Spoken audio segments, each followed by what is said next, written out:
And it is your party that tabled this vote of no confidence against the government. Tell us why.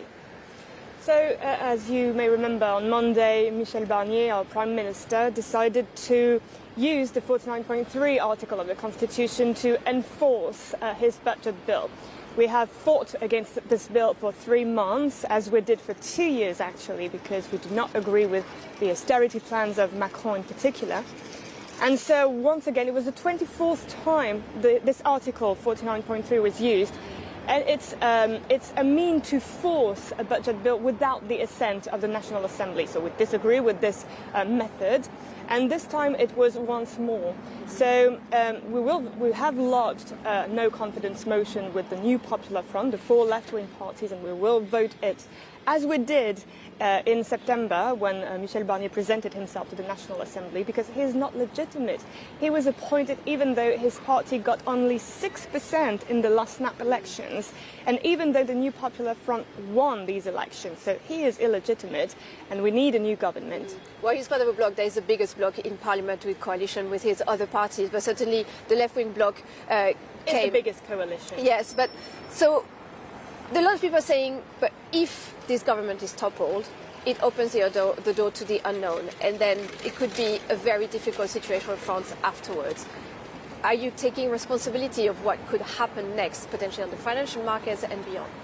Actually, France is in a critical situation, has been in a critical situation for months now, because you remember for weeks we have been waiting for Macron to appoint a government.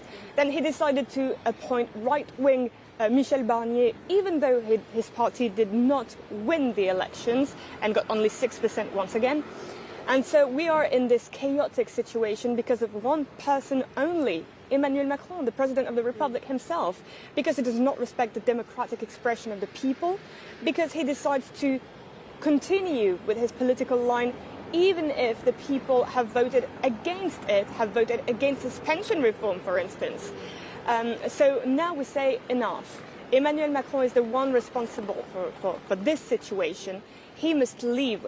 So that's the thing, your party is asking not only to topple this government, but also that the president should himself leave his office. Yes, we believe the solution... Wouldn't that create more uncertainty and more problems?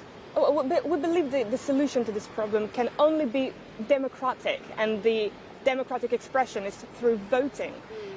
So whether by our impeachment or by his resignation, he must leave, and we must get the people to go back to the polls and vote. But even if he was to resign, say, tomorrow, this parliament remains the same and remains in place until July next year, and as fragmented and as complicated for majority. So that wouldn't solve any problems. The problem is trying to build coalitions within the National Assembly, and it looks like this is not happening at the moment. Yeah, there are 2 levels, and we have kept on saying that even though the New Popular Front has a short majority, a relative majority, it still has a majority. I mean, for 2 years... Well, you're very far from an absolute majority. Yeah, but for 2 years, Macron's groups in the National Assembly had a relative majority. But they still presented their bills, lodged their bills, we examined them, and so on and so forth. So why would the rules change now? So our opinion has always been the same. The New Popular Front won the snap elections. We must be able to form a government, and then Emmanuel Macron must leave.